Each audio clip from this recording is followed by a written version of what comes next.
Well, it's Tuesday, and this is Trekland HQ, and we are live. Yes, our guest today, Brian Volk-Weiss, Nacelle Company's producer turned toy maker, and that new line of Star Trek little known, little seen characters as action figures.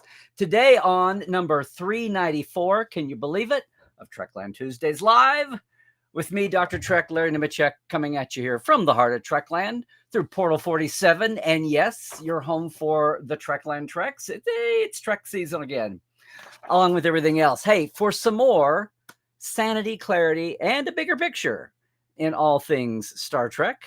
So welcome back, everybody, for another Tuesday. Very excited to have Brian as a guest today. But just to do a little housekeeping, hey, if you are new with us, as the chat folks come in. If you're new to 2TL, please jump in the chat, introduce yourself. Now, today we're in guest format, so that means I'm not doing a soapbox and then we go to chat. We'll keep an eye on the chat as it goes along, maybe jump and take some questions as it goes along. But we're going to have a lot of fun today.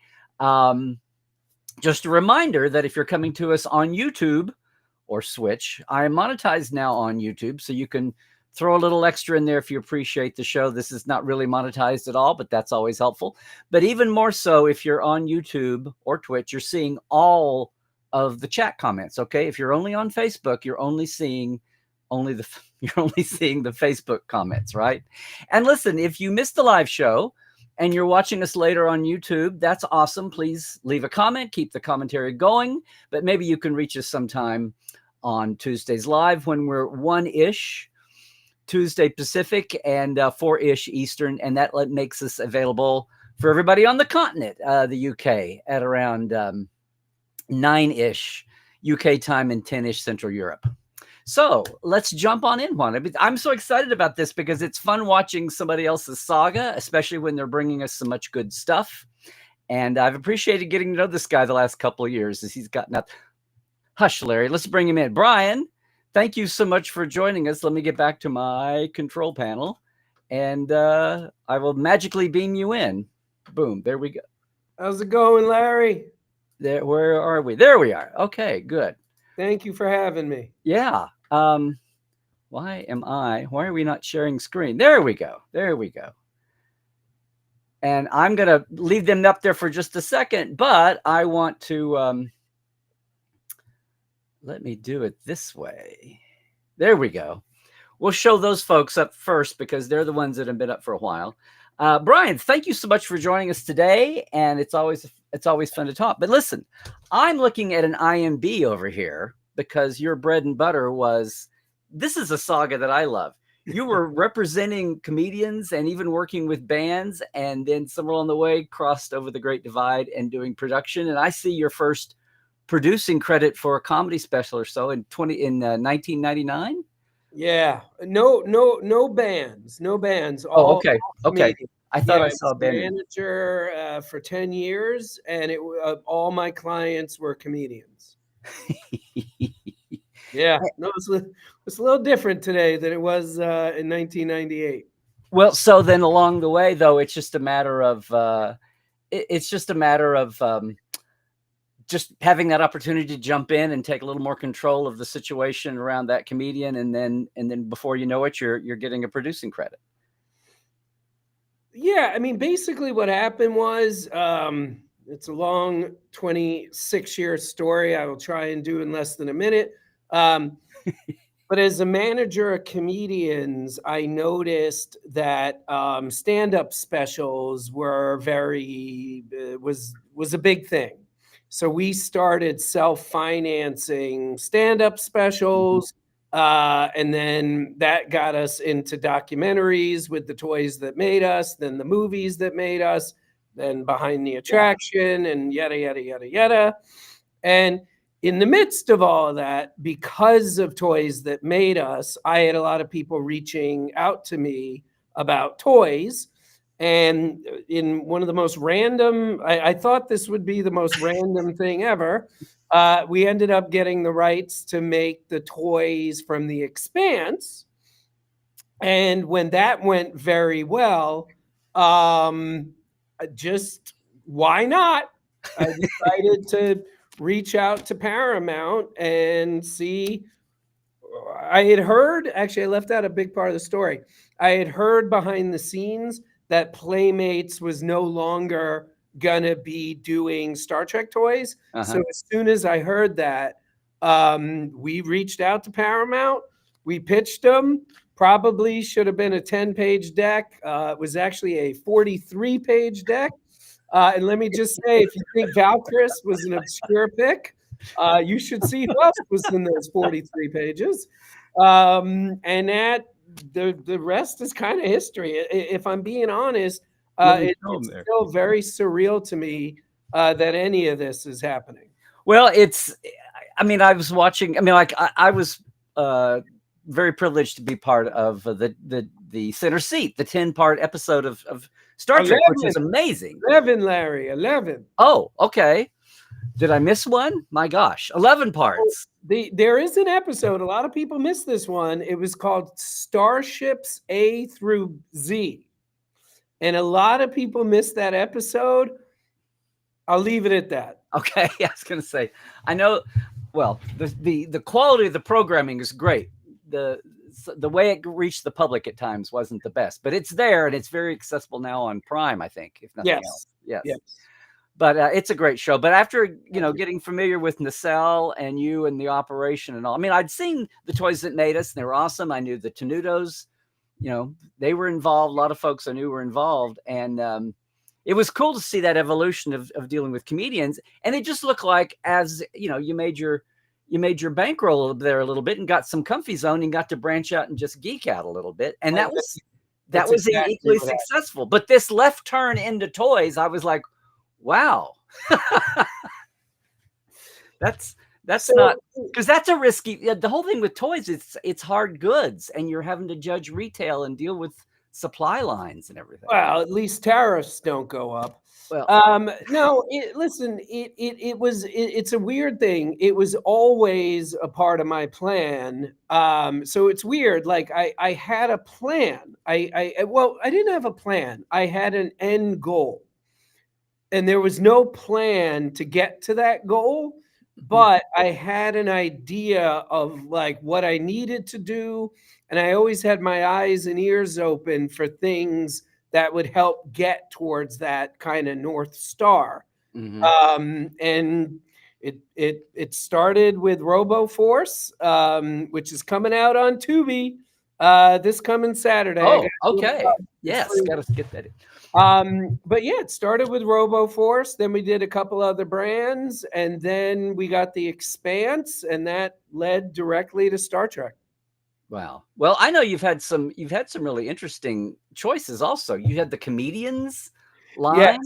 Yes. Really offbeat, which seems to be part of the mark of this. I mean, I know with Star Trek, you're specifically saying let's fill some niches, some faces that have not been seen, some characters, but it seems like that's just part of your overall approach to all of this.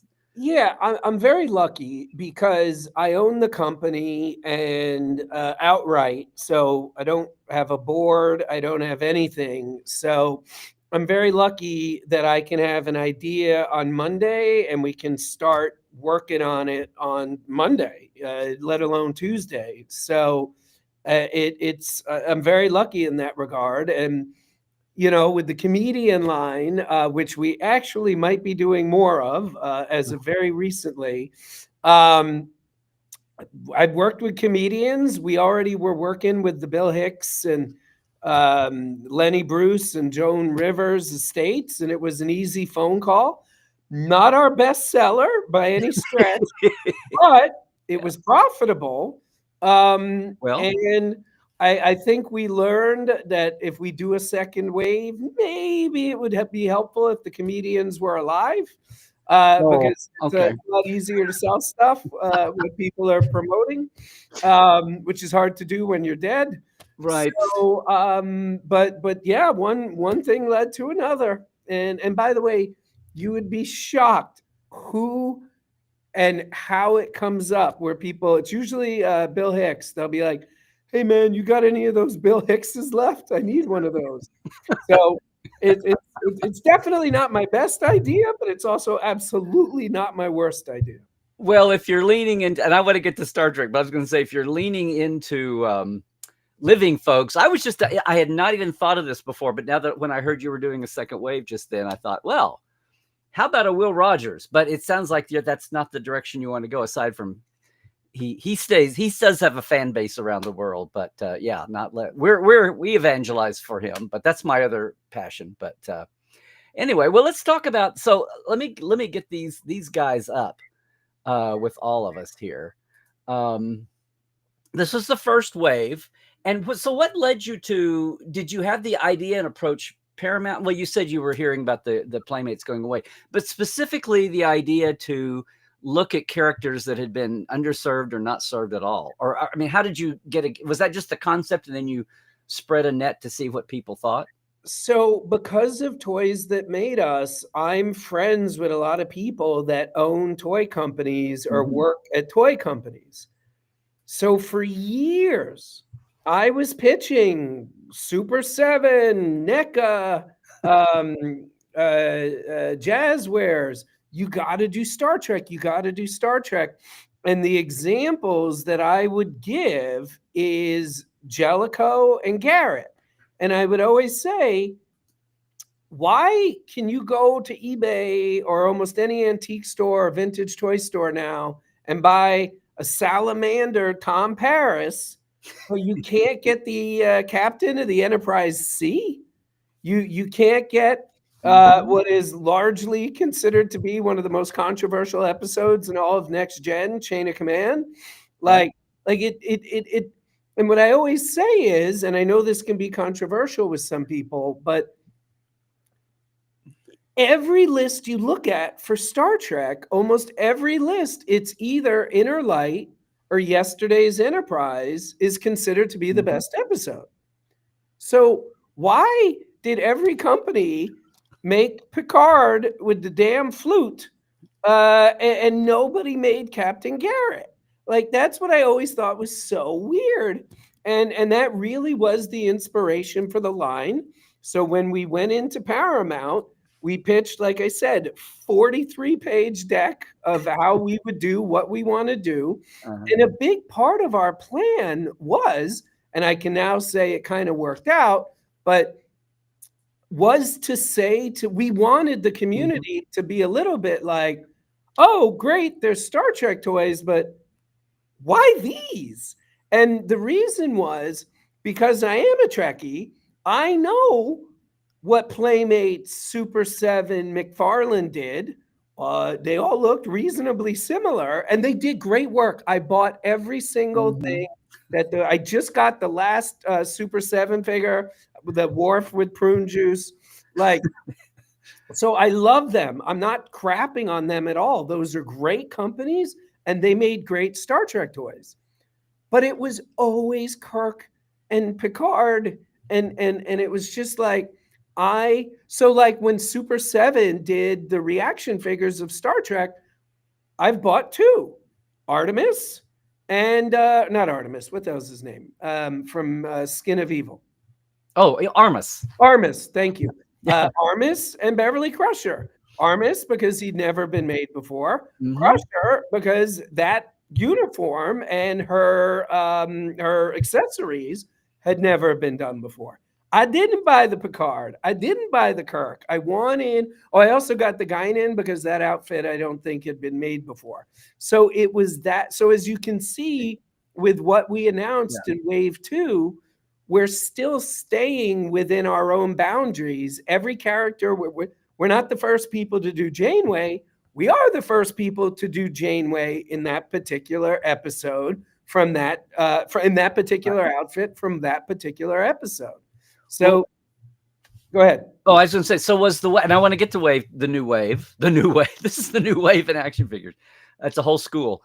So the first wave, did you do a systematic polling, or did you just take random when you would hear people and talk and you'd be one-to-one with fans or whatever? Both. So wave 1, I picked all on my own, and Paramount agreed with 9 of the picks. The 10th pick, for understandable reasons, we were not able to do. Oh. And Paramount strongly recommended one character, which of course I agreed to do. And so 9 of the 10 that you're not, sorry, 7 of the 8 you're looking at Mm-hmm. were like, hey, we got to do these. And then one of them, I was basically asked to do it, and I was more than happy to. Okay. Which of these there was one they wanted you to do? Yeah, I'm not going to get into that. I Oh, always have okay. to be respectful of their like. I never know, and I just want to say for the record, they have been wonderful. Like Paramount has been wonderful. I don't have to say that. I wouldn't crap on them for no reason, Mm-hmm. but I also don't have to go out of my way to say anything nice if I don't mean it. They have been wonderful, but I have learned not just with Paramount, with Netflix, with everybody, you never know what they care about or don't care about. So I will keep to myself Right. the one character I'm looking at that was not in my initial proposal for Wave One. Okay. Okay. I'm just curious. The other thing is when you're dealing with any studio, and if you have a long-term relationship, is when people come and go and things change. So this Yeah. is great. Well, let's look at the. So do you have an idea which of these has been like, I hate to say the most popular, the biggest Oh seller? yeah. Oh, I know exactly who the best seller is. I know exactly who the worst seller is. I mean, we get updates in real time. First of Yeah. all. Second of all, I mean, it is. I don't know how it seems to the outside world, but let me give you a quantifiable like data point. We made in 30 days what we would have been jumping over the moon for in 6 months. Like it, I would say maybe even 3 weeks. They're hungry. The number we hit, that if we had hit at the if we had gone on sale on January 1st, the number we had on January 28th is where we had hoped to have been on July 1st, if that makes sense. I totally So, get it. but yes, I can tell you exact. And by the way, I not only can I tell you exact, and I can't tell you obviously, Larry, you and me get a drink in Vegas, I'll tell you everything. Okay. So you But don't want to say just right now which is the biggest I seller? can't say that. It's not Okay. fair to the actors. Yeah, Okay. and I'm sure Paramount would Oh, see, be I'm not happy. even thinking of the actors because can I just say also the Yeah. quality of the sculpts and everything is top And notch. that is we are very lucky. The sculptors we work with are phenomenal. But thank you for saying that. And I always like to brag and say I don't sculpt shit. So anyone who says like, "Hey Brian, your toys look great," and I'm like, "Thank you. I wrote the check, yes, but that was the end of it." Like this is all Yeah. geniuses who do this kind of stuff. But I will tell you this: whoever you probably think is one of the top 2 sellers is the worst seller. And likely who you might think is the worst seller is in the top 2. Okay. Yeah. Well, you're not going to say I'm not surprised. I'm I'm not not surprised. I know. I'm just saying that my favorite, going along with that, who's the niche that has. I've totally mirrored what you were saying about Rachel Garrett, and that has nothing to do with the character being a prequel in the Section 31 movie, which people have their opinions about that. But the one that doesn't surprise me here for long overdue is Tuvix, just because of it has nothing to do with the actor, just because of that what that's become in Star Trek a lot. And that's why we did Tuvix. Like I'll be completely honest with you, I had seen that episode when it originally aired, and I had never seen it again. And when we got the rights, I literally have the email framed on my wall over there. When it was like, oh no, now I got to whittle it down from 600 to 8. I chose Tuvix from the get-go because, just like you, I follow 3,000 Star Trek Instagram accounts and Facebook and whatever, and I knew he had become a thing. But I will tell you this. I watched the episode again because that's part of what I mean. I have the worst job in the world. I actually have to watch Star Trek now to find accessories. Listen, the opening of that episode might be the worst opening in the history of Star Trek. I mean, it's literally an F minus. The rest of that episode, that is an A+ episode. And it's funny, if there was someone I was trying to get into Star Trek that wasn't familiar, I would make sure they never ever see the opening, but I would show them the rest of the episode. Yeah. It is the most perfect Star Trek episode. And it really, like, that show was on when I was in college. Like, I was paying attention, but not as much as I would have maybe otherwise.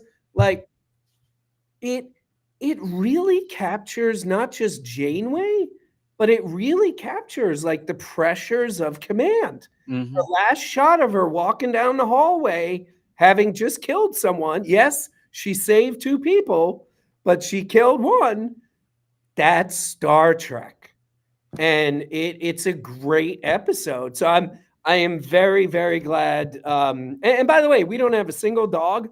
Like, our worst selling character is probably 3% behind the second worst and less than 10% behind the best. So they're really tightly grouped. Yeah. And that is largely, if I'm being honest, because I would say 40% of our orders are for all 8.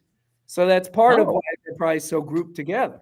That's probably also why you're making your 6-month sales in a month. But I was just going to say, when you rattled up that fact, that just shows how hungry the world is for Star Trek toys. And I'm saying that these are high end quality with the sculpts and the 7-inch and all of that. But it's just how hungry the market was. There's just been such a gap, and people have been frustrated. And now you're not just going Kirk, Spock, Picard data. You're going to these specifically overlooked Sulu and his captains. Yeah. Well, let me get to now. The new ones are obviously not released yet. Let me do this. I'll start with that. So here's our character. Now I've seen some pictures of the Kirk sculpt, the Generations. Yeah. Let me grab something. Oh. Okay. I think this is a good thing, everybody. But did you see this? Oh, I don't know. Has that been out? Have you had that out? Yeah. It's public. Okay. Yeah, and this is an accessory that comes with Kirk. And for all you East Coast people out there, I'm gonna pull a Crazy Eddie's. Still $28.99, and it comes with this baby. Oh my gosh, that's the regular. That's what everybody is. This is the $28.99. Yeah, and Kirk's comes with that. Wow. Well, if you ever do a Commander, I hope you don't mind. I snagged this too. Now, just for everybody who's not a toy geek, these are prototypes. They will be painted. I can't tell you how many comments I had to respond to, like, hey, that looks great. Why are they gray? Something that I can't promise, but we're going to try to do. I'm so crazy about this. We're going to try and make it so these actually spin, and this here will release it and everything. And so I can't. This is definitely coming with Valkyris. No ambiguity. It's definitely coming. But we're going to try and make this spring loaded, so it goes in and goes out. Jeez. And it comes with the torpedo. And Joel Anavalisok. No, this is Valkyris's accessory, and she comes with the Genesis torpedo or device, depending on what movie, and the clamshell kind of case that it fits in. Yeah. Wow. Yeah. Crazy Brian is what you're gonna have to go by now. It's Crazy Brian. You get this too. Yeah, this all comes with Valkyris. So it's the case, and then the actual Genesis device, which will look much better than it does now. Yeah, the gray prototype unpainted. Yeah. Well, let me. Wow. Well, you blew me away. I was just sitting there thinking, okay, now I want in Wave 3, I want a Commodore Decker with a 2-scale Doomsday Machine. I hate to tell you this, Larry. I think you're gonna be waiting. Oh, Commodore Decker. Yeah. Okay. No. A different Decker. I was gonna say you got a long wait for that. No wait on that one. Well, let's look at this. So again, kind of the same procedure, or did you tweak things for this wave as far as making a selection? we did a couple things. So first of all, as you can see, we're getting a little bit more mainstream. So we do have two captains. So we got Kirk and Janeway.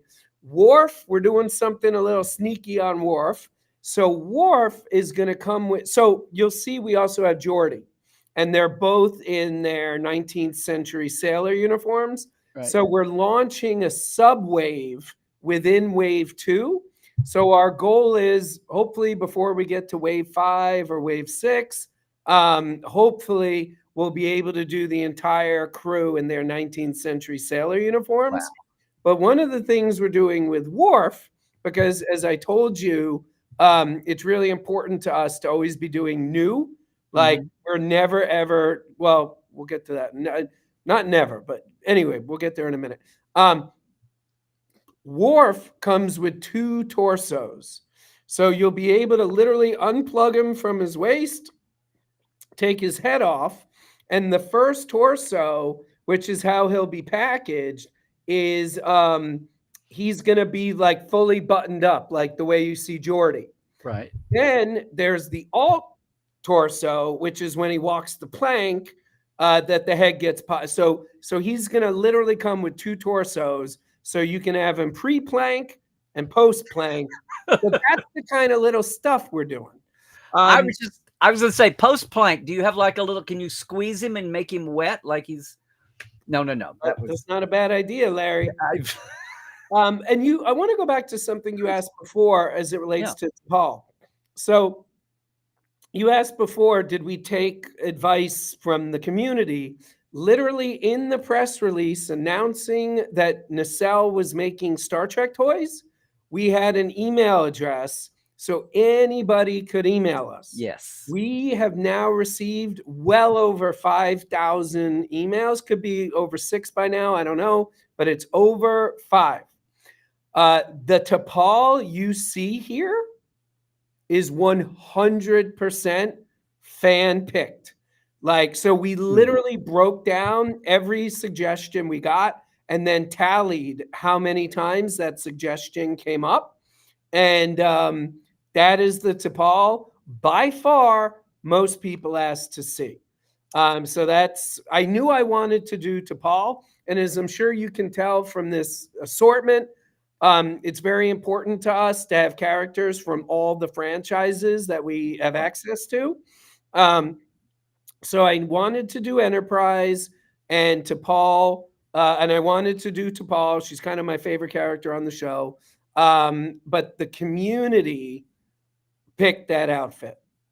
Wow. Okay. Well, these are all great choices, and some of them are first timers. That's great. The one that I really caught my eye is doing Bem from the animated series, which was a species they brought back for lower decks. But where did that one? Was there a demand? Was that just satisfying an itch of yours, or what was? It was, like I said earlier, I want to cover. We have the rights from 1969 to 2005.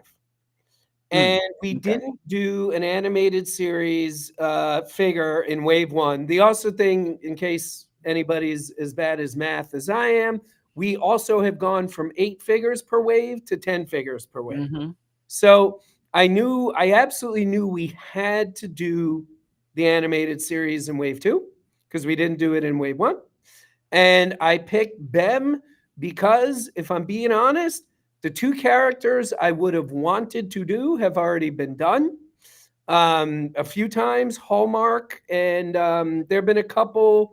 What's the name? Amrax? Yeah, I'm not familiar. It's the cat, the girl who's a cat, and then there's like this alien with like an arm coming out of his chest. So those have now. The Edo. Yeah, Eric's. Yes, Eric's so is in Edo done. And Maress. So then I said to myself, all right, they've been done. Who can we do? Let's go crazy. And I watched 4 or 5 episodes, and I forgot how bonkers Bem is. So I asked our head of consumer. Thank you, Eric's. I asked our head of consumer products. I filmed with my phone about a good 20-second video of what this guy does. sent it to our head of consumer products, and I was like, I don't want to do this with posts. Can we do this with magnets? And he talked to the factory, and the factory said yes. That's incredible, because that's the next thing I thought was, well, if you're talking about having the wharf torso detachable, then BEM is made for that. But the magnets is a masterstroke. That's my joke has become when BEM goes into production, there's going to be a worldwide magnet shortage. Tip your wait staff. So are we talking the head, the arms, and the legs? Or everything. What he did in the show, the toy within reason should be able to do. Wow. Okay. I'm just blown away. Well, then you got, well, now I'm thinking, has there been a Nog action figure? So there has been a Nog, but he was an accessory to a Quark. And like he wasn't I'm exaggerating slightly, but not really. He wasn't even painted. And he, to a certain degree, also, I would argue, was not articulated. So this is the full Nog in regular Nog fashion. Like he's fully painted, he's fully articulated. And for those of you in the know, yes, he can do what you want him to be able to do. Okay. My mind is racing. I know one thing, maybe. We're talking about the articulation here. And yeah. One of his legs has a special thing none of the other characters can do. All right. And Carol Marcus is inspired. And wow. How has she never been made? Like, it's so weird. Is she going to be in the jacket with the collar like the image here? Yep. I love those jackets. I love the way they all look when they wear them. And that's also, I know we talked about this at lunch, but like the scene that changed my life, the Genesis cave scene, that's what she was wearing. I was going to say the "Can I cook or can I cook" line. Yeah, exactly. And Valeris. Yep. The two figures here from our email that we get all the research from, all the emails from, the two most in-demand characters you're looking at on that list were Valeris and Nog. Wow, Valeris. Okay. Interesting. And the original Romulan commander, Mark Leonard's. Yeah. Yeah, I picked that. If I'm, again, just being honest, it's my favorite TOS episode by far, Balance of Terror. I always say, this is how you know it's old Star Trek. They didn't even bother to give the guy a name. Yes, unfortunately. Or the Romulan commander in Enterprise Incident. People have tried to retcon names in some of the novels and all that, but on screen, yeah, you're right. And he was of course this before he was Sarek. They just went right. Well, that's absolutely right. Well, this was it's just a great lineup, and I know people have gone bonkers over the T-shirt Janeway. So, and do you know what we're doing starting in Wave 3? I don't know if everybody knows this or not. Well, there is going that this is planned, or this is on the books, or what? Oh yeah. Okay. Oh yeah. Wave. Basically, if anything ever goes wrong, we're gonna do at least 7 waves. So that's, and they're all in some degree of pre-production, production, approval process with Paramount. But so if you've noticed, all the characters have numbers next to them. So if you look at Kirk, it says 009, Janeway 010. Oh. The reason for that, and by the way, I wanted it to be I wanted 4 numbers. So I wanted Kirk to be 0009. Our first figure is Jellicoe. I wanted him to be 0001. The reason is, and I know this is going to sound crazy, but the reason is my goal is to make 1,000 characters. So wow, who knows if we'll get there? Statistically speaking, it's not likely, but we're going to try. So Wave 3, and this is one of the biggest criticisms, which was fair, that we got, was that, hey, these are great, but I'm not putting a like, why would I buy a Tuvix if I don't have a Janeway to put next to her? So what we're doing starting in wave 3, and it's going to be TOS, which is also in time for the 60th.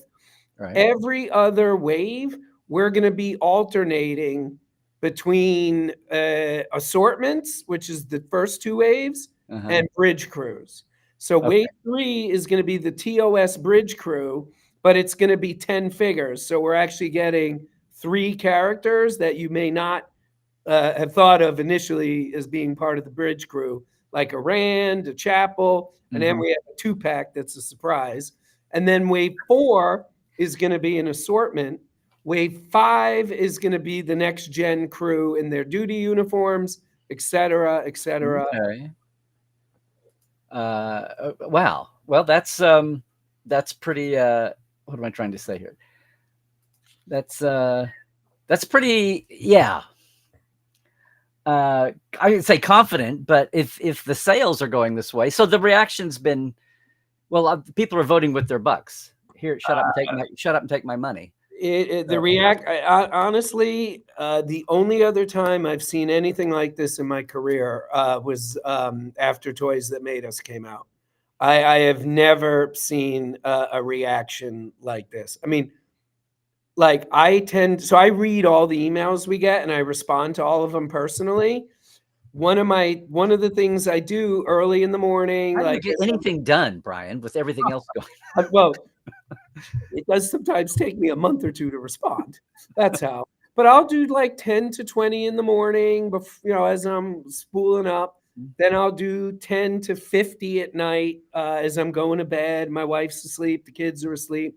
And really, so much of just reading. I mean, I look forward to it all day. Like I used to dread flights. I literally read these on flights. Like it's so helpful. Like I cannot even begin to tell you how helpful it is getting all this feedback because we miss things. And like I know this is the right show to say this. We have no ego to bruise. Yeah. So tell us what we're doing wrong. A couple of the accessories, the half pizza that Wayun comes with, that was somebody's suggestion. I didn't think of that. The chopsticks, like that wasn't me. So like it's a great community that I'm proud to be a part of.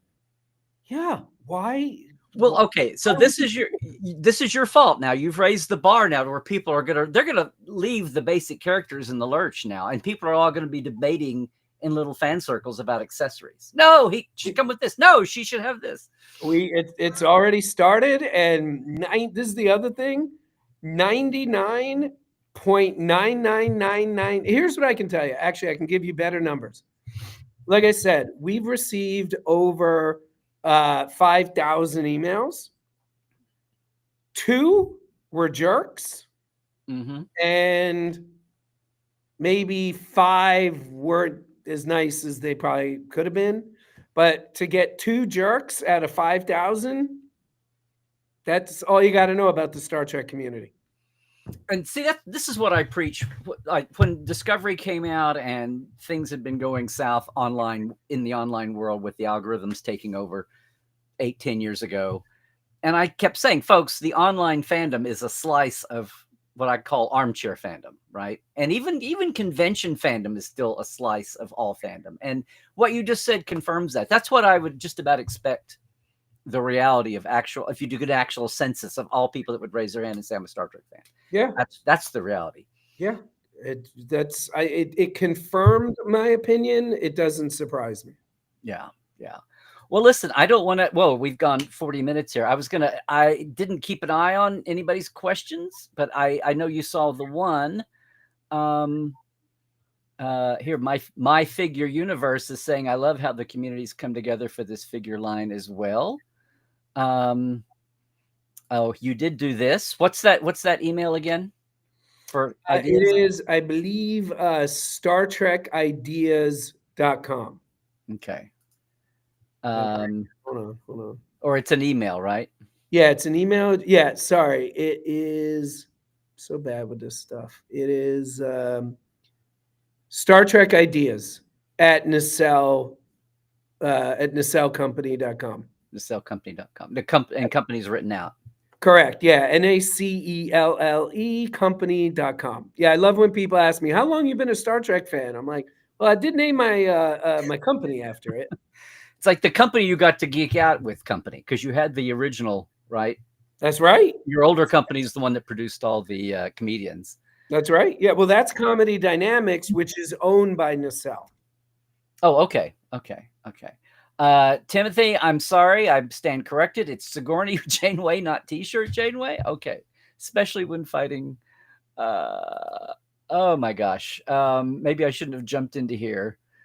Well, Christian, yeah, I mean, yes, I do too. We all love these deep cuts, but to me, it's not amazing because, Brian, what you said a while ago, how could some of these characters never been touched? Well, it's because many times it's a toy company that doesn't have anybody in fandom, even in the last 10, 15 years. It's gotten better, but for so many years, like the 90s, they had to, they'd lean on licensing, or they would have no clue. They wouldn't have anybody. It's just the same way of how the writing staffs have evolved, for the shows. You start off with people out of the industry, and maybe you're lucky if you've got a homegrown fan amongst them. And it's just, but now Star Trek's got 60 years in it. It's getting harder and harder to find a population that doesn't have at least somebody that's a fan, or they're married to one, or their kid is one, or, So you're right, but just left it for you to do now. That's what it's done. You're 100% right. What I would add to that is we also don't have the kind of pressure most companies have, where there's like margin pressure.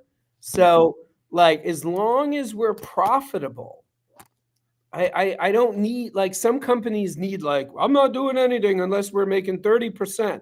Like, we don't, like, that's how we can afford to include this as an accessory, because like I said, man, I want to get to 1,000 figures. And even if we don't get there, hopefully we get to at least 300-400. So even though I might be making less money per figure, per sale, if we get to 300-400 figures, that's a lot of money we've made. But we've made a lot of money, but I think hopefully we've also given a lot of value to the person who bought it. So when you're buying, and I learned this on Toys That Made Us. This is something I learned on the Sanrio episode. A big part of Sanrio's business model is these little surprises. So you could buy a $10 purse and get a free 5-cent sticker. You could buy a $5,000 Gudetama crystal statue that comes with a $100 little nice purse. So that's the thing. So I learned. So I always say directing Toys That Made Us was like my business school. And that allowed me to be like, you know what? Maybe the profit margins get severely reduced by this gorgeous horse, but hopefully whoever bought this Kirk, when we put out the Picard with a horse, hopefully one day, we already have a customer. So that's why we're doing this. If you do the Picard with a horse, the saddle has to be removable. That is a deep cut, my friend. But don't worry, Kirk does. If you want to go head to head with deep cuts, Kirk does come with dillweed. Oh, I saw that. Somebody had pointed out that. Yeah. Yes. No, you're just sitting it. So now my mind is racing, and I thought, you know what? If I was going back to my deep fanboy roots, what I want is the banquet scene from Journey to Babel. I want Shrash and Gav and Sarek, and now they've retconned them as Mythonites with the little gold guys. I want the whole, and everybody in their dress uniforms, and and Amanda. I want Jane Wyatt, Amanda. I would do the whole, and then I would, and your accessories can be like the colored cubes and the decanters and the table. Oh, you saw Archer comes with that green bottle that makes me laugh every time with the green mirror. Yeah, the mirror universe. I'm gonna dive in. Oh, Scott says he would love the female Romulan commander from Enterprise Incident. That's a great pick. She is very high up on the list. My figure My figure says the question is, does Valeris have a secondary head where she's screaming in pain from the mine? All I will say is highly likely. I mean, you saw Garrett's alt head, right? So what now? Have you seen Captain Garrett's alt head? No. Oh, yeah. Oh, with the Yeah. She you can reenact the ending of the episode. oh my gosh, just put them all on the put them all Yeah. on the bridge. And Peter Preston comes also with a end of life alt head. I don't has that been widely promoted? I mean, maybe it's just me being in a cave, but this is all You know, man, I never know who knows what. It's so interesting. well, let's put it out there for sure. Yeah. Here's Joel says Nita Kazenti in a future wave. Could not agree more. Yes. So you're hanging back on Eric's and here's people saying Mares and Eric's. Well, we're correcting our names. You're saying that you're just hanging back on them because they've been out there? Yeah, just knowing Wave 2 that I wanted to do an animated series character. I didn't want to do that which has been done. So, by the way, the backup for Bem was even more obscure than Bem. So, yeah. So, yeah. Oh, I was like, and well, obscure and coming down the line at some point still? Maybe. Even for me, it was a little out there. Because I'm also thinking like young Spock and his Sellet. Yeah. No, that's a great idea. Yeah. The thing is, I'm worried I'm getting a little cocky because of how good Wave 1 is selling. Great kid. So I don't want to push it to the point where we get a dog. But yeah, I mean, it is mind-blowing the way the community has reacted. Like I could literally like get emotional, so I don't even want to talk about it anymore. But yeah, it has been beautiful. That's great. I don't know how much further people loving the sculpts, visual effects, Derek. Yes, high praise from everybody. Oh, hey, Aldine. Oh, I know that's not your real name. I don't even collect these things and I'm getting interested. Have you had that kind of reaction from people? I cannot tell you how many emails we've received that say things like, I've never bought a toy in my life, or I've never bought a Star Trek toy in my life, and I just bought all 8 figures. It absolutely, I would say we hear that probably 1 out of every 100, 150 emails. Wow. Yeah. Wow. Well, listen, yeah, somebody's back. Derek's backing me up here. Young Spock with Ichaya. Yeah. Wow. Oh, yes. Sean says you need a Chief O'Brien with interchangeable rank pips. Well, O'Brien, I don't know about the pips, though. That is a great idea. But O'Brien will be included in the next gen wave, wave 5. Okay. What was that real droll cartoon panel? Chief O'Brien in the transporter room where he just stands behind the console all day long and waits for things to happen to him. His wife's having an affair with Riker. Anyway, one of the most unusual careers in Hollywood history. I don't think people understand that. I mean, literally to go from an extra to, I think, other than Michael Dorn, he's the second most in any Star Trek episodes ever. I think maybe Patrick Stewart now lapped him, but I mean, the guy was an extra with a nice little career back home. But yeah. Like, who knew? Very unusual career.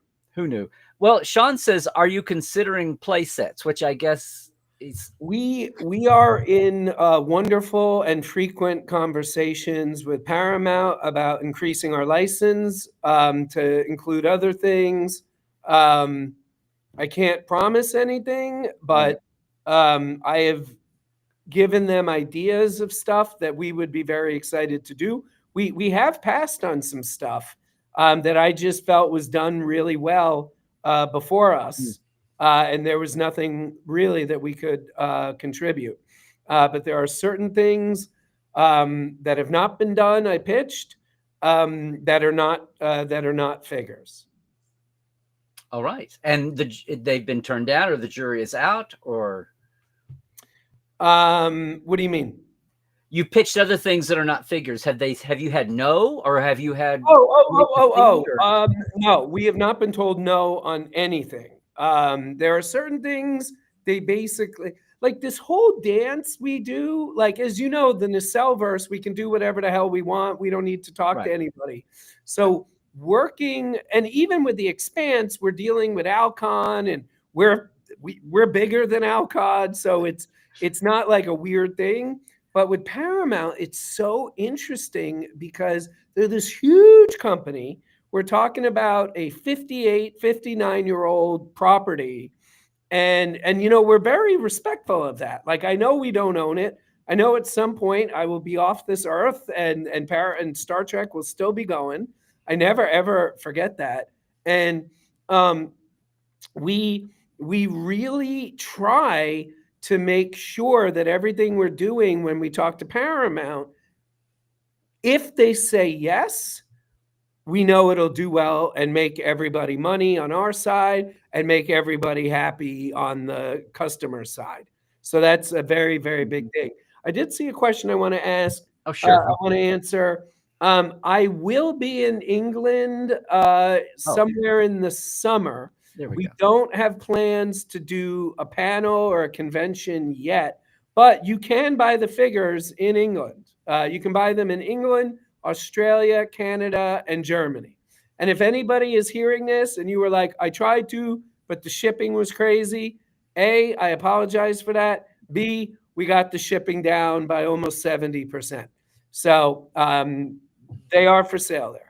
Good. And I hate to even ask this: is the tariff madness night right now wrecking things like that? You know what's funny, Larry? If you had asked me yesterday, I would have said no. Based on what I saw 2 hours ago, not so good. Trumpy there just upped it to, I think, 104%. I guess 100% wasn't enough. So he put in an extra 4. Yeah, well, I mean, we'll figure it out, but Yeah. it's not great. I'll tell you that. One more vote here for the Vidalin, which was the big felinoid ancient. Yep. Let's see. Now, well, you're talking about the UK there. I know what you're going to do. Are you back in Vegas this year and Yes. Comic-Con? You've been doing a lot more on the.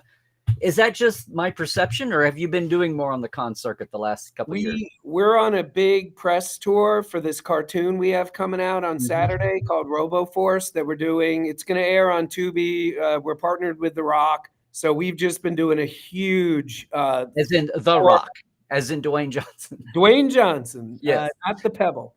Yeah, so we've been on a 4. I've literally 2 weeks ago, or no, last week was the first. No, 2 weeks ago, the week we did WonderCon, that was the first time I had been in the office 5 days in a row since the first week of December. So yes, we are doing a massive con push. We're at C2E2 this weekend doing a big Star Trek.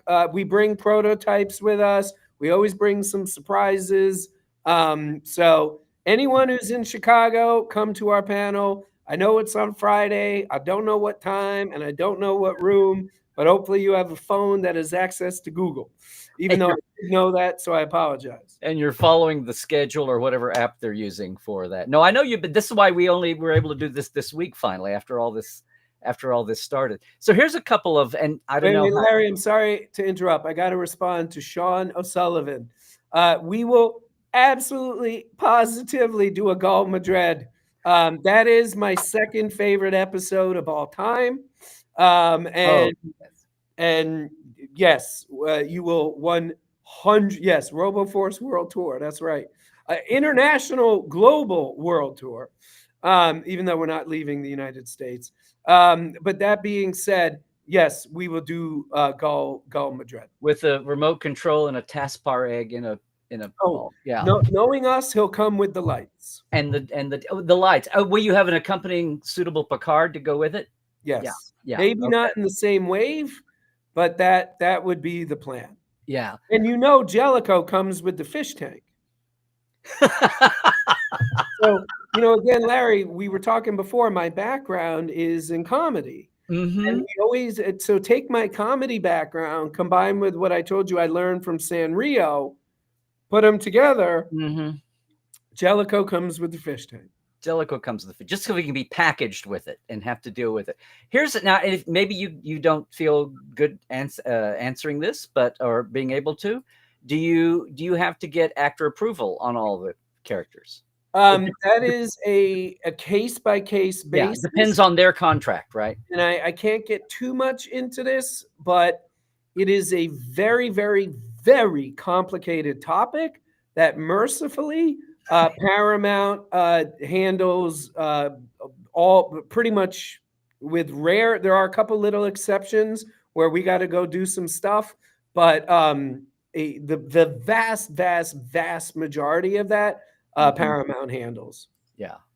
And then I guess this may be one that you may not want to answer, but have you ever had to pass on making a figure because you've only done two rounds, but we haven't had to pass on a figure because we couldn't get the life rights. The one figure we were going to do in wave 1 that we couldn't do, there was a very specific reason why we couldn't do it. If I had to guess, at some point in the near future, we'll be allowed to do it. I mean, he was designed and everything. I mean, it's already pretty much paid for. If I had to guess, we'll be allowed to do it one day. But other than that, we've had absolutely positively no problems whatsoever with anything or anybody. The community has been great. And I do have to jump. I apologize. Yep. No. I've kept you way longer than I said. No, I could. This has been awesome. I know half the time we get guests and then they start fanning out and we get there. But this has all been awesome. We got into the chat too. So yes, Brian, thanks so much for joining us today. And good luck with all. I'm just thrilled to hear that it's going so well that you're already down the road with what you want to get done. As long as we are down. In the toy business, what we're talking about right now is called the line plan. And our line plan, let's just say it's many, many, many, many, many years out. Very good. Yeah. Awesome. Well, and judging by the reaction here, everybody is saying what I said. People have been hungry for this for years now, and you're shut up and take my money. That's where they are. We're happy to do it. But again, we really want everyone to feel value with what they buy. So hopefully all this stuff we're putting in with every figure, you feel great about spending your money on what we do. Well, and you've got the engagement and the anticipation going on the front end too. So that's right. That's awesome. Okay. Thank you so much, my friend, for joining us here. And I will. Larry, thank you, everybody. Talk to you down the line sometime. All right. Bye. Yeah. Bye-bye. Yeah, hopefully. All right, everybody. Wow. That's just why I love Brian. I only met him like the last couple of years. And even when he was producing the shows, knowing that he was taking, I think I said it on Tuesdays Live or on one of the Portal roundtables, for somebody who comes out of media, TV and production, and they've got a safe thing, and they've already jumped from comedy to their geek flag as production, and then to veer into toys, which is really a hard nut to crack. And a lot of people, if it's not their main stage, they get into something, you see celebrities all the time who jump in and they have a line of this or a line of that. And sometimes their name carries it, if it's purses or it's makeup or it's, power tools. And it carries it for a while. And then it doesn't take off because it's not really organic. It's just their name plastered on it and people want that and it wears off. But that's not what Brian's doing here. And people can see it. And it's the quality of the product. And it's also that you saw the thought going into it. So anyway, this has been a really good day. I wanted to do my part. I mean, not that, again, that he's been a stranger to getting the word out there, but I wanted to back up and let's just talk about what I just said with him. But we wanted to get to the figures and that's great. And I don't know, I think we learned a couple of new things that's been out there before, but this idea of having the potential to have the lines out there, have the whole trilogy of Star Wars already mapped out with the first movie, which didn't happen, by the way. Yeah. Listen, everybody, thank you so much for being with us today. I think we're going to call it. I don't know how I'm going to top that. And of course, the first thing I got to do besides thanking Brian now is thanking all of our TTLers, our Patreon folk. Look, I'm back in color. This is a new one. Chuck A. Thank you. James Kerwin, Diana Hopkins, Halbeard Gunn Johnson, Lawrence Todd, Greg Wickstrom, Mitch Keith, Andrew Jasimski, Josh Patton, Justin Weir, Pranakasha Productions, Chris Jiggins, Keith Rombach, and Comedy Forecast.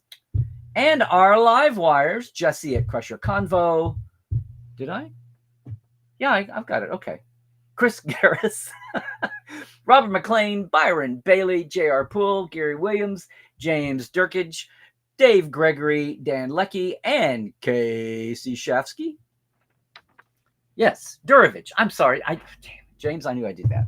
I want to make sure and thank everybody. I'm just saying that our new episode of the Trek Files is up. Where you can get it at thetrekfiles.com is the best place now at Memory Alpha. You can scroll back through the entire archive easily with all the guests and the documents of the week. It's a new episode up today. Another cracking good one. Big thanks to John Billingsley for being our guest last week. Hey, it's podcast.roddenberry.com. Also, though, that the Patreon, the Roddenberry Patreon gets you to the Roddenberry Patreon gets you to the Mission Log Discord, and that's where every other Monday at 4 p.m. Pacific now we have Trekophiles Tonight. So if you are a fan of the Trek Files, we finally have a good community space. The message board and the Discord for the Trek Files, the -Trek board, it's all under the Mission Log Discord. It's the Roddenberry Patreon. $1 a month, and you can be there with the live show on every other Monday at 4. But, here's all the stuff, gang. Thank you. Appreciate it so much. Please, please, please, if you haven't already, like and subscribe and do the alerts on YouTube and also Instagram and Facebook. And yes, I'm still on Twitter. I still call it Twitter, hoping. And also Blue Sky. Portal47.net. I am so thrilled. I'm going to tell, we've had a makeup slot for Portal 47 guest night. And of course, Portal 47 is your backstage pass to more in-depth Trek. It's like a mini-con all year long, no matter where your center seat is. And it's for all the Star Trek fans who have no idea how much Star Trek they really do not know. And this month, our makeup guest to get us back on track mid-month is going to be the great Neville Page, the modern day Mike Westmore of the Star Treks since 2009. He's got a new book out, but we're going to take at least a good hour and drill down into some of his creations and his process and just getting to know one of the modern era heroes of Trek who's been consistently amazing and works across the aisle in other franchises too, but we'll, of course, be Trek focused. Anyway, gang, that's going to do it for today. What an awesome day to have Brian with us. Hope you enjoyed, Brian. That was an awesome hour. Yes. Let's get out there. Let's do it. Everybody, please, please, please. Stay healthy, do all the things. Stay woke, check the sources. And Trek well, everybody. We'll see you next Tuesday.